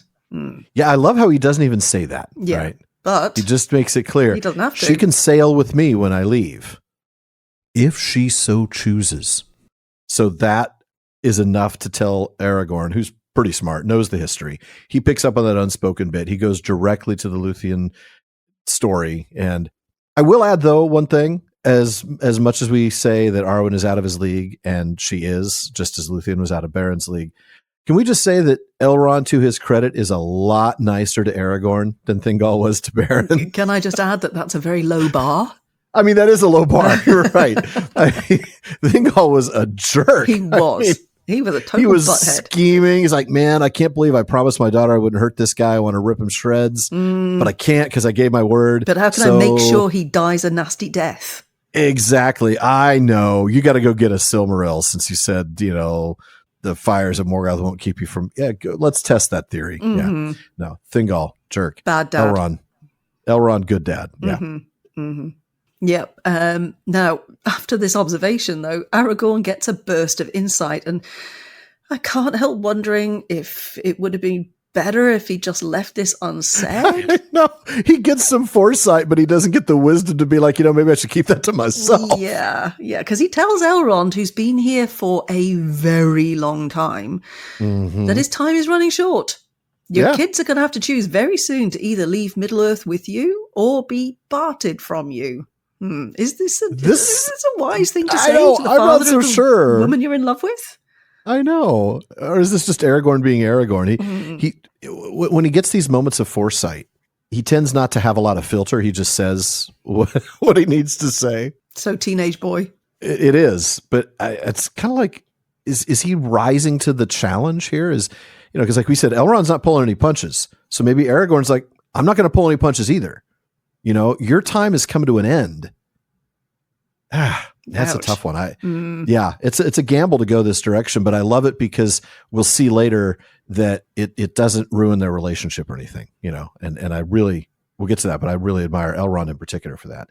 Now, it's not like Elrond doesn't know that time is running short. I mean, the Tale of Years tells us that it's 2952 when they're having this chat. So just last year, Sauron has sent 3 Nazgul to reoccupy Dol Guldur after Elrond and the White Council drove Sauron out 10 years before that. So it's only been 11 years since they drove Sauron out of Dol Guldur.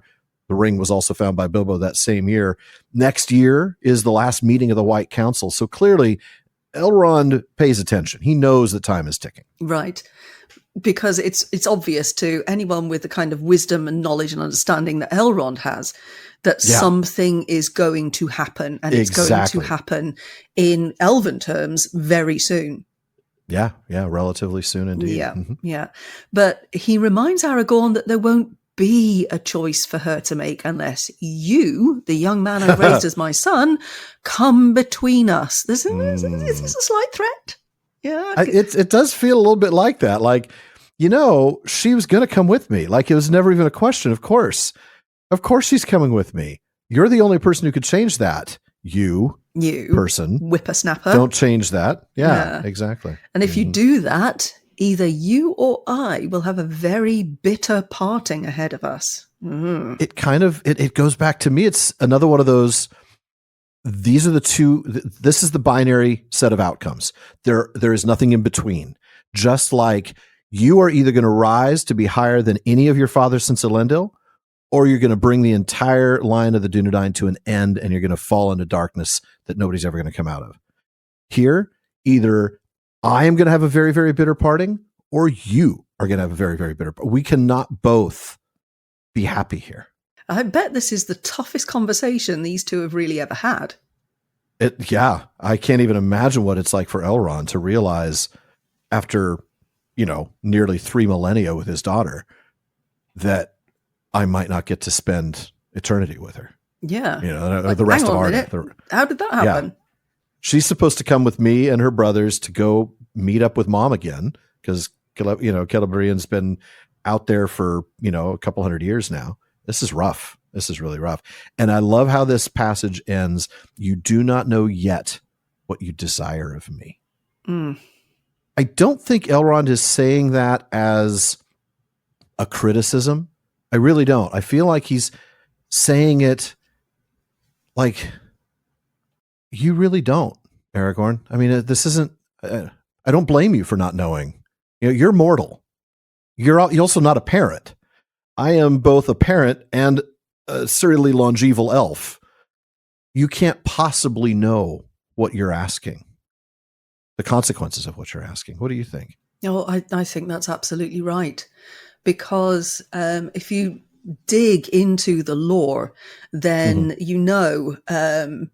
because this goes right back to the very beginning with the proclamations of Manwë and things like that, that if an elf dies while in Middle-earth, that their spirit is sent to the halls of Mandos, and then, of course, it is put into a new body and has all the memories and the feelings and the thoughts of the original Fëa. Right. And so they have this serial longevity, as we keep saying. It's not immortality. It's serial longevity because they can die. They absolutely can die and do die, but they come back. But if Arwen stays in Middle-earth and dies a mortal death, Elrond absolutely, truly never will see his daughter again. Which is so alien to elves. Yes. This is not a thing, right? This is not a thing that happens. No. Well, it's not a thing that's happened very often, is it? No, it's happened with Luthien, and that's it. Because even Idril, that didn't happen, right? I mean, we're said that Tuor was possibly counted among the elves. But only Luthien of her people has truly died. Right. For Elrond to have to think that Arwen will be faced with that decision is not something he wants to consider. And he goes, I don't think you quite understand. I mean, yes, she's beautiful. Yes, she's like Luthien. Yes, the story of Beren and Luthien. But you cannot place yourself in my shoes and understand what it would be like as an immortal creature, essentially an immortal creature, to lose contact with my daughter. Forever. For literally ever. Yeah. Unbelievable. Yeah. It's just huge. Yeah. It's something, as you say, that is so alien to elves. Yes. Because this is not how they are at all. No. Whereas for the mortal races, they have an understanding of mortality because this is what is baked into them, if you like. Yeah. They might be afraid of it. They might not be, they might not know what there is, but they know that this is going to happen. Right. So even a young man like Aragorn, especially one who's already lost dad and granddad. Yeah. He knows about mortality. It's a part of life. For elves, this is not a thing. No, it really isn't. I mean, I'm thinking back to Firiel, right? to Miriel / Firiel. She was Miriel originally and then called Firiel, which is she who sighed. That would be Feanor's mother, right. And when she chose not to be re-embodied and the chaos that caused and the uproar and the fact that the Valar had to come up with a whole new rule to allow Finwë to remarry. And it's just, the idea of somebody dying and not coming back, or in this case, dying as a mortal, so they would not be able to come back, is just it's beyond their understanding, really, isn't it? Yeah. It really and again, you go back to the Athrobeth to see, Finrod's not 100% level of understanding of the mortal position, if you like. Yeah. Same as those who are mortal do not have a 100% understanding of the position of the elves. Right. How can they? No, absolutely not. You can only know what you experience, and neither side can genuinely experience what the other does. Yeah. Right. Yeah. So we had to skip something. So we skipped the last line about Elrond sighing and looking at Aragorn gravely before putting this on the shelf. He says, we will speak no more of this until many years have passed. Put a pin in that. That's right. We'll come back to that. And if you thought Aragorn had some foresight, here's Elrond to remind you of his own. The days darken and much evil is to come. Yeah. Yeah. He knows something's coming. He can feel it. And of course, because he has the connections with the White Council, they know so much of what's going on. He has an understanding of something is coming. And because he knows of Sauron, he knows what is coming. At this point, it's a while before they realize that Bilbo's ring is the One Ring. Yes. The Tale of Years does tell us when that takes place, and it's not yet. But there's so many things headed in the direction of serious problems coming. There's going to be a conflict, a historical conflict, maybe not to the level of the last alliance at the end of the Second Age, maybe not even to the level of the destruction of Angband and Thangorodrim at the end of the First Age, but he can tell that the historical circumstances are leading to something, the culmination of an age, and in the relatively near future, at least as far as elves are concerned. So yeah, the days darken and much evil is to come. Right. One thing that is not evil is you reading our last passage for the day. So Sara, you smoothie. Take us away. Okay. Then Aragorn took leave lovingly of Elrond, and the next day he said farewell to his mother and to the house of Elrond and to Arwen, and he went out into the wild. For nearly 30 years he laboured in the cause against Sauron, and he became a friend of Gandalf the Wise, from whom he gained much wisdom. With him he made many perilous journeys, but as the years wore on he went more often alone. His ways were hard and long, and he became somewhat grim to look upon, unless he chanced to smile. And yet he seemed to men worthy of honour, as a king that is in exile, when he did not hide his true shape. For he went in many guises, and won renown under many names. He rode in the host of the Rohirrim, and fought for the Lord of Gondor by land and by sea. And then, in the hour of victory, he passed out of the knowledge of men of the West, and went alone far into the east and deep into the south, exploring the hearts of men, both evil and good, and uncovering the plots and devices of the servants of Sauron. Thus he became at last the most hardy of living men, skilled in their crafts and lore, and was yet more than they, for he was elven-wise, and there was a light in his eyes that when they were kindled few could endure. His face was sad and stern because of the doom that was laid on him, and yet hope dwelt ever in the depths of his heart, from which mirth would arise at times like a spring from the rock. Mirth. That's not one of those things you think of when you think of Aragorn. Yeah, he's always I love Mr. that. Serious, isn't he? I really like that. So going back to the beginning of that, after that really hard conversation, I love how this passage starts. Aragorn taking leave of Elrond lovingly. Yeah. This is so refreshing, given what really could be a place of tension and strain and bitterness. Just fantastic on both their parts. I really admire both of them for not turning this into a hostile thing at all. Right. They're actually both being the grown-up here. They really are. Yeah. Proud of them. Yes, proud of them. Exactly. Certainly prouder than I am of Thingol. Oh, yes. Yes. Do you think Elrond had Thingol in mind? Do you think he's sort of learning from the mistakes of Thingol? I think so. I think he has to. I think the minute he realizes... Elrond had to be thinking of this conversation because he would have noticed that Aragorn was, falling for Arwen. It's not like he noticed it 5 minutes ago and says, I need to go have a talk with my son. He noticed it a while ago and he's been pondering what to say. So during that time, he would have hearkened back to the Beren and Luthien story and to Thingol and how Thingol operated and decided, I want none of that. I don't want to be like Thingol. Right, because that did not end well. For Thingol. No, it did not. So yeah, I'm with you. I'm really proud of the fact that they seem to have talked it out, acknowledged the position of each other. I mean, really done well here. Yeah, even though they parked it, like we're not going to talk about this again until many years have passed, and yet we're still able to okay, that's enough. We've talked through what we need to talk through. We're going to set that aside, but then we're going to take leave of one another lovingly. Yeah. This is his father for all intents and purposes. It is. And it is good that he doesn't leave on a bitter note. Yes. Yeah. Yeah, like he thought he might, right? Oh, it's going to be my fate to wander bitterly in the wilderness, and Like yeah, touring, you're going to have to for wander in the example. wilderness. Yeah, exactly. Yes. No, Yeah, so there would be another mistake by Thingol in some another ways. thing. Exactly. Yeah. 100%. Yeah, the common denominator here is Thingol. Yeah. Mm-hmm. So instead, he says goodbye to everyone, and he heads out for those many years of trial that Elrond told him about, which is almost 30 years of work against Sauron. And of course, he does exactly what Gilraen said he would do, wander alone in the wilderness. Mm-hmm. And in that time, he meets and becomes friends with Gandalf. The Tale of Years says 2956. So 4 years into his journeys, he becomes friends with Gandalf. Exactly. And while he made some of those dangerous journeys with Gandalf initially, as the years of his trials went on, he did it more alone.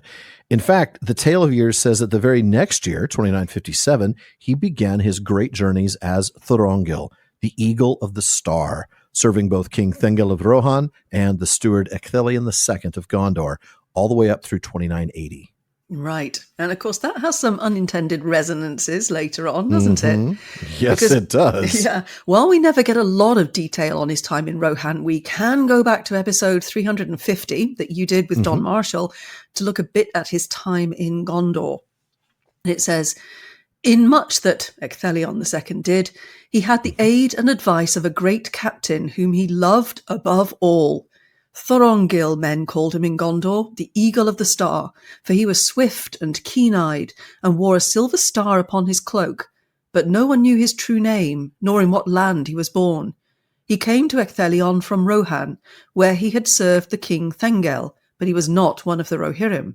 He was a great leader of men, by land or by sea, but he departed into the shadows whence he came, before the days of Ecthelion were ended.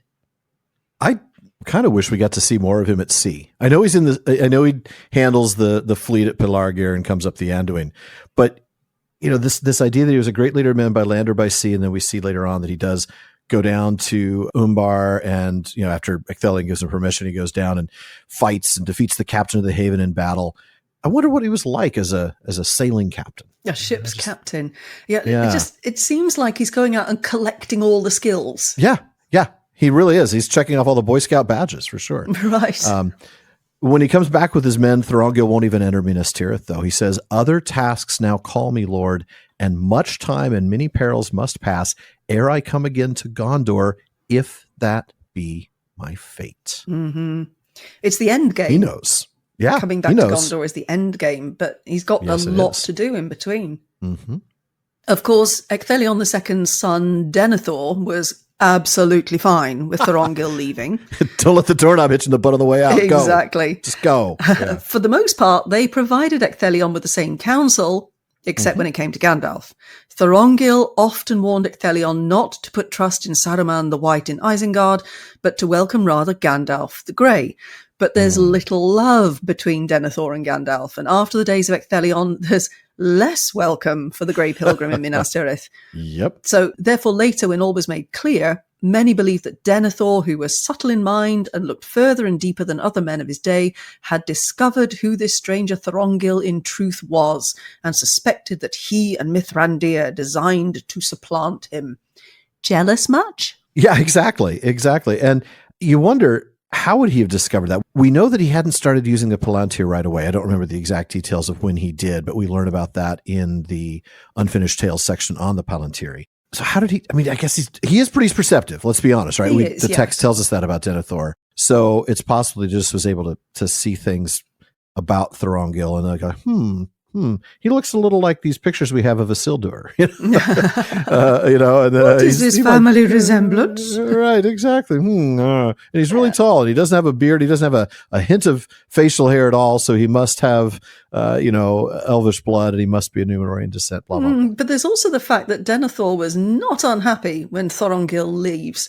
Not at all unhappy. Perhaps there's also a little bit of, Thorongil likes Gandalf, so I'm going to not like Gandalf. I think there's a little bit of that too. Yeah, no doubt. Certainly the fact that we read about Ecthelion really admiring Thorongil, sometimes to the detriment of Denethor. Which, ouch. Which, yeah, very much ouch, because then you look at the kind of father that Denethor became. who favored one son over the other to the detriment of the other. Right. So very rubbish. It is rubbish. It's very unfortunate for sure.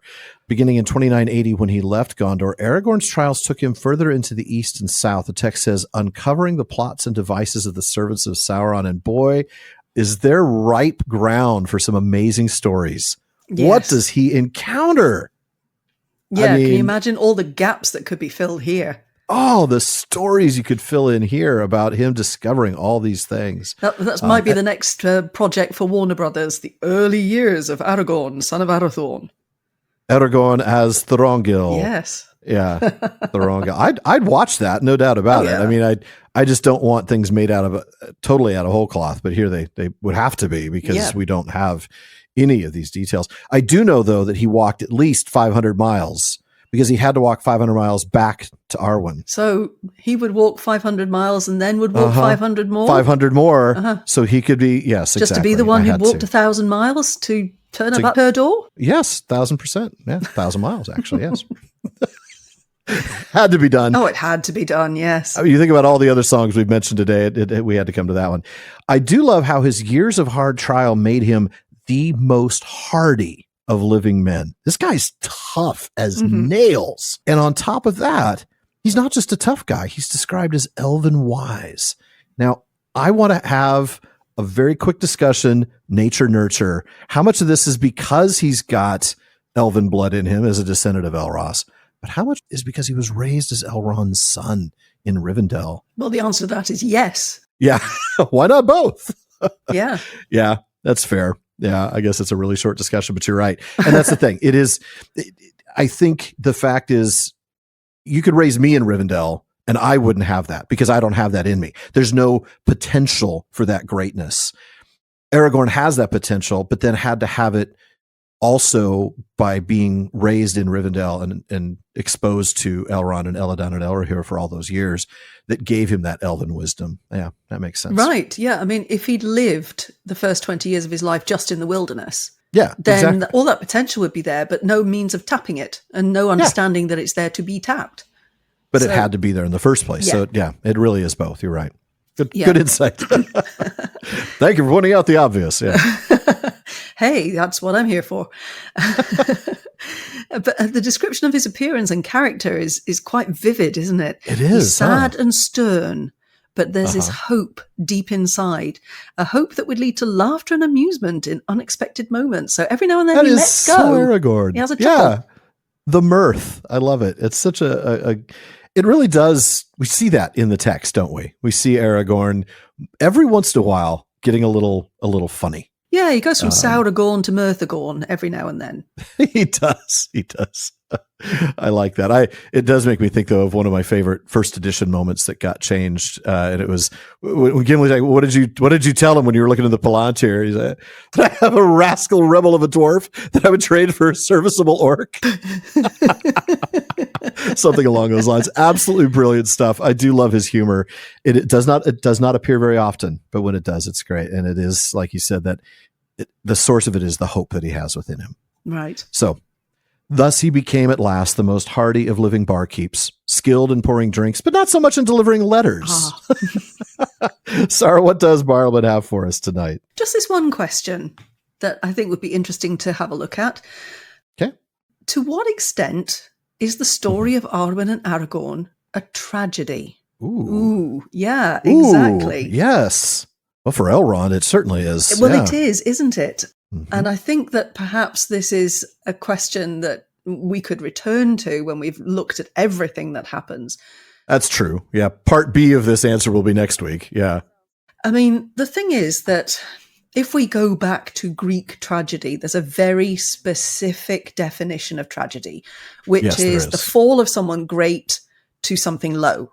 And that is not really what happens here, unless you read that as what happens to Arwen, right? To go from elf to mortal. Right. So, but that then forces us to read mortal as so much lower. That's the thing. I mean, they're lower, but they're not. Yeah. Scum. I mean, that's, yeah.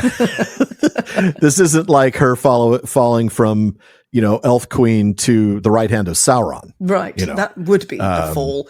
Which would be a tragedy. Yeah. Yeah. I guess if we're looking at it in that narrow sense, narrow is the wrong word, in that sort of very specific precise Greek sense. Yeah. The tight definition of tragedy, then probably not, because we would have to read becoming mortal as being like a bad thing.